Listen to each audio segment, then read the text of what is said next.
Well, hello, fellow Patriots, and welcome to another midweek episode 22 and a half on the Patriot Dad channel, where we can discuss current events and modern issues as well as culture, all while keeping it as real as possible. Today, I wanted to react to a song by our channel friend, Dr. Yuval Bibi. This is a song called Flyover Country. I've got the lyrics pulled up, so let's go ahead and dive right in, shall we?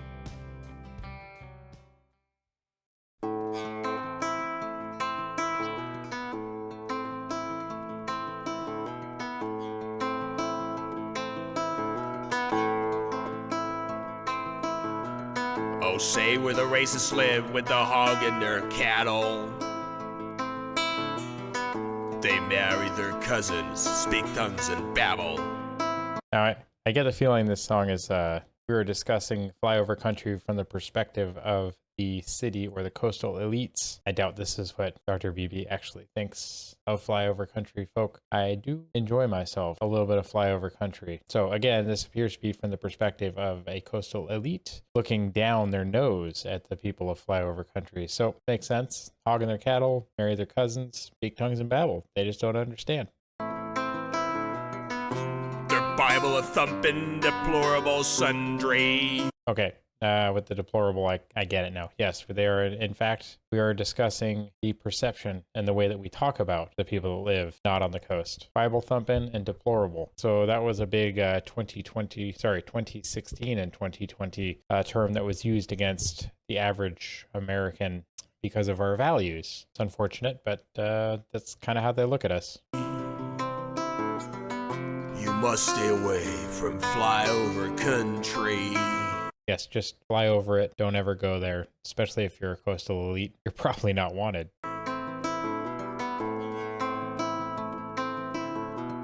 They wave their them flags and proud of their heritage. Despicable lot to scorn and disparage. I'm getting a feeling that this, they wave their damn flags and proud of their heritage. Not only are they talking about the American flag, he's probably also talking about the Confederate flag. You hear a lot of heritage, not hate. I don't have really opinion one way or the other. I grew up on the coast, but I can see that people want to hang on to their culture and that they don't perceive it in the way that they're told you have to perceive it. People's perceptions are kind of finicky and weird. Doesn't matter what you think about something, it matters what the other person thinks. At least that's what we're told, right? So whether or not you think it's more about history and your heritage and not about hatred, if the person seeing it thinks that it's all about hatred, you may get judged and people may act against you in a way that you don't expect. Now, should we be on eggshells all the time? I don't think so, but that's just one of those interesting debates, right? Heritage, not hate. And the American flag is seen as a hate symbol in a lot of places over the world, probably because we keep meddling in the affairs of countries overseas, but we'll keep going. They go to their churches, say bless you and grace. Do what you can to stay away from that place. We do like our churches and we do have manners. So I guess if you don't like those things, you should probably just keep flying over it.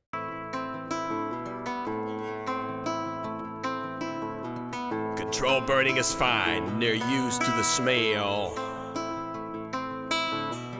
So what if their water's more toxic than hell? We're looking at you, California. They won't let us meddle, don't believe we're experts. A pillar of smoke will teach them dumb deserts. Yeah, California. California likes to be on fire all the time, so they also don't believe the word of an average person. Unless you have a bunch of acronyms after your name and a formal elite education, they don't think you can be an expert in something. You can prove them wrong, though. There are other forms of education in life other than an Ivy League education.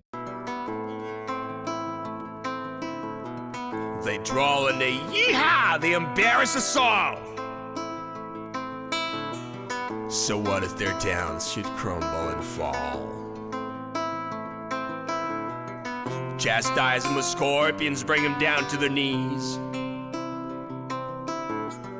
Real sick welfare on them, drugs and disease.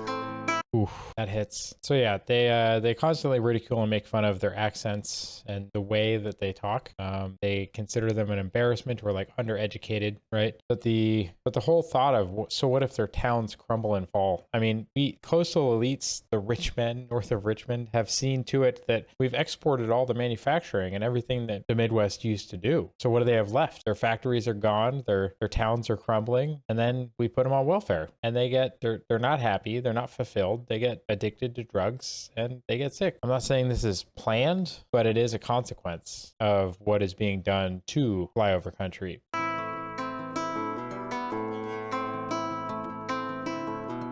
We won't trim the hedges round old power lines.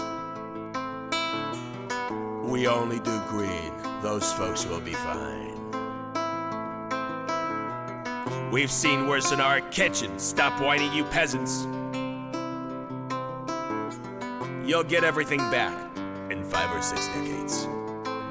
Ooh, yeah, more California, not trimming around power lines. Yeah, because, you know, fire hazards are a real thing. If you don't control the growth around power lines, you'll get fires. And when you get fires, you get lots and lots of destruction. Just look at some of the annual wildfires in California recently, or in Hawaii now. Because of agriculture decisions, we're no longer growing certain crops in Hawaii. And since we're not growing those crops, the land is being turned back to the wild. And then invasive grasses overgrow, they become fuel. And now we're seeing annual fire seasons in places we didn't used to. Are we really better off because we're not growing sugarcane? And then only spending money on green things. We need reliable things. Industry needs reliable power. A lot of the green power, not so reliable. Doesn't seem like we're making the right decisions for the long term.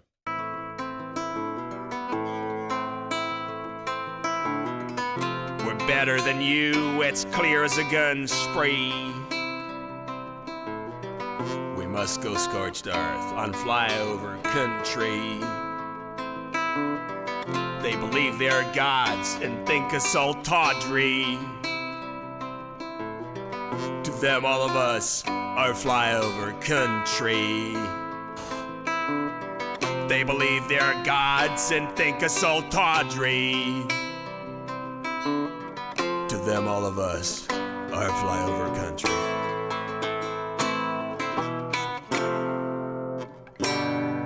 Oof. I like the ending on that. That last couple of lines there, that we're better than you, it's clear as a gun spree. Like, you know, you ridicule the values and how people are in the Midwest or Flyover Country, but where are we seeing the most degradation? Where are we seeing the most violence and hatred? It's not in these Midwest towns, it's in these coastal cities, it's in these elite centers. Look at Philly, look at Baltimore, look at Chicago, look at Los Angeles, San Francisco, New York City. What do they all have in common? When was the last time you saw all these problems cropping up in the Midwest outside of the big liberal city in the state? So that is something to consider, right? Like, even when I lived in Nebraska, very conservative, very rural, except for Omaha and Lincoln. And come around election time, the entire state was red except for 2 blue dots. And that was the counties that Lincoln and Omaha were in. Where was most of the violence? Where was most of the problems in the state? Oh, but that's right. Who has the most authority? Who has more voting power? Who makes more of the decisions for the state, though? It just feels like we're being led by the wrong group because we're making our decisions like it's a democracy. Is a democracy really a good thing? Should the majority really rule? Or should we have equal representation of different areas, kind of like we get with the Electoral College? Because without the Electoral College, we would all be ruled by all those big cities at this point. The population is so concentrated there that outside of those cities, you would have no say. The cities would set policy for everybody. Is that really the future that we want? I don't know. We'll continue with our Constitution review over the next few weeks. So thank you for watching this video to the end. If you enjoyed it, please give it a thumbs up and leave a comment below. If you want to see more videos like this, please subscribe to the channel and click the little bell icon so you will be notified when I upload more content. This weekend's video is, of course, another article in the US Constitution. We will be going over Article 3. I'm excited for this series. I've been learning a lot, and I'm enjoying the fact that I get to bring that knowledge, a little bit of it, to you. So take care, everyone. God bless, and bye for now. Go ahead and check out one of the links on the screen now to either subscribe to the channel and see the rest of the videos of the channel, or one of the carefully selected videos that you may wish to see that YouTube has used its algorithm to select for you.